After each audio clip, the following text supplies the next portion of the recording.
ជំរាបសួរអំពុំមីងទាំងអស់គ្នានេះសាច់មាន់នៅជើងកាប់ហើយលាងទឹកស្អាតខ្ទឹមចិញ្ច្រាំនិងម្ទេស4គ្រាប់ហើយរៀបចំគល់ស្លឹកគ្រៃនិងម្ដេងយកតែគល់ស្លឹកគ្រៃហើយហាន់វាបិឆិតបន្តិចនេះគឺជាដើមស្ពៃតឿណាហាន់ពីកណាត់ដាក់ខាងស្លឹកផ្សេងខាងដើមផ្សេងព្រួយដើមវារឹងអញ្ចឹងទៅខ្ញុំដាក់ផ្សេងឲ្យវាដាក់ផ្សេងគ្នាអញ្ចឹងអំពុំមីងហើយនេះខ្ញុំរៀបចំដាក់ខ្លាញ់ចូលដាក់ម្ទេសជាមួយខ្ទឹមលីងជាមួយស្ករក្រហមចឹងទៅ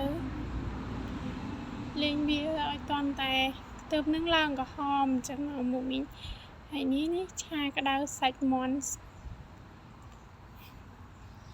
ហើយបើកភ្លើងហឹមតិចចឹងឲ្យវារៀងឈ្ងុយខ្ទឹមបន្តិចនិយាយចំទៅខ្ញុំក៏មិនមែនចង់ភៅអីណាទេគាត់ថាអាចធ្វើហូបបានខ្លួនឯងខ្លះអញ្ចឹងខ្ញុំអត់សូវប៉ិនប្រសពធ្វើម្ហូបដែរហើយនេះខ្ញុំដាក់ប៊ីចេងជាមួយម្សៅស៊ុបត្នោតហ្នឹងលីងជាមួយសាច់ហ្នឹងឲ្យតន់តែចូលជាតិគ្នាហើយលីងឲ្យតន់តែក្រហមសាច់បន្តិចហើយខ្ញុំចាក់ប្រេងខ្យងចូលបន្តិច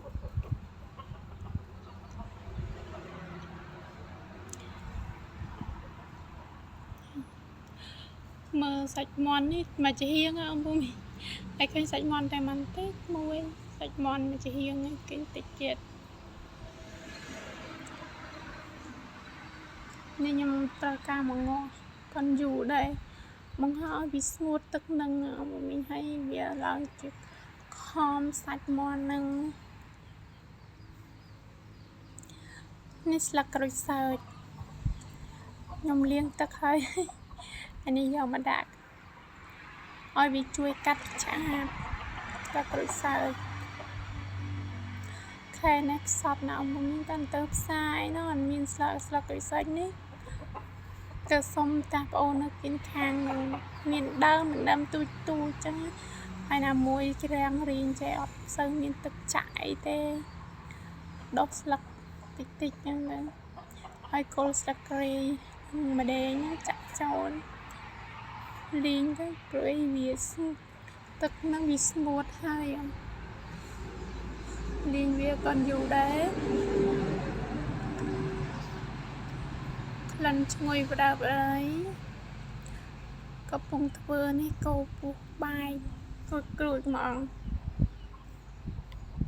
នេះហើយខ្ញុំក៏ចាក់គល់ស្ពៃលេងមិនព្រោះអីវាអត់ឆាប់រញោមដូចស្លឹកទេចឹងហើយខ្ញុំក៏ដាក់គល់ស្ពៃត្រឡប់មក2-3ត្រឡប់មុនហើយក៏ក្របទុកមកស្ទូដែរហើយនេះញោមខ្ញុំក៏ចាក់ស្លឹកចូលទៀតទៅខ្ញុំបានដាក់ទឹកបន្តិចតែមកងាស់ព្រោះអីអត់មានទឹកអត់មានដែលទឹកស្រូបបាយឲ្យក្មេងៗញ៉ាំដែរ